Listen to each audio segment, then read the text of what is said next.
मूर्तिजापूर बसस्थानक परिसरात खासगी प्रवासी वाहनांची मोठी वर्दळ दिसून येत आहे। ही वाहने थेट बसस्थानकात शिरून प्रवाशांना घेऊन जात असल्याने एसटी महामंडळाला मोठ्या तोट्याला सामोरे जावे लागत आहे। ही वाहने इथे कुणाच्या आशीर्वादाने येतात हा मोठा प्रश्न आहे। मूर्तिजापूर बसस्थानक परिसरात सध्या खासगी प्रवासी वाहनांचा सुळसुळाट झाला आहे। प्रवाशांना सहज आणि जलद सेवा मिळावी यासाठी एसटी महामंडळ आपली सेवा देत असते।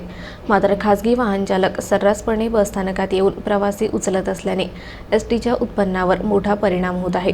एसटीच्या तुलनेत खासगी वाहन अधिक सोयीस्कर वाटतात, त्यामुळे प्रवासीही त्यांना प्राधान्य देत आहेत। याचा थेट परिणाम एसटीच्या तिकीट विक्रीवर होत असून महामंडळाला आर्थिक तोटा सहन करावा लागत आहे। या खासगी वाहनांना बसस्थानकात थेट प्रवेश मिळतोच कसा? त्यांना थांबवण्याची परवानगी कोणी दिली? आणि ही वाहने कोणाच्या आशीर्वादाने येथे मुक्तपणे प्रवासी घेऊन जात आहेत, असा सवाल उपस्थित होत आहे। एसटी महामंडळाने या समस्येकडे गांभीर्याने पाहिले पाहिजे, अन्यथा सरकारी परिवहन व्यवस्थेला मोठ्या अडचणींना सामोरे जावे लागेल। आता प्रशासन या प्रकरणावर काय कारवाई करणार हे पाहणे महत्त्वाचे ठरणार आहे।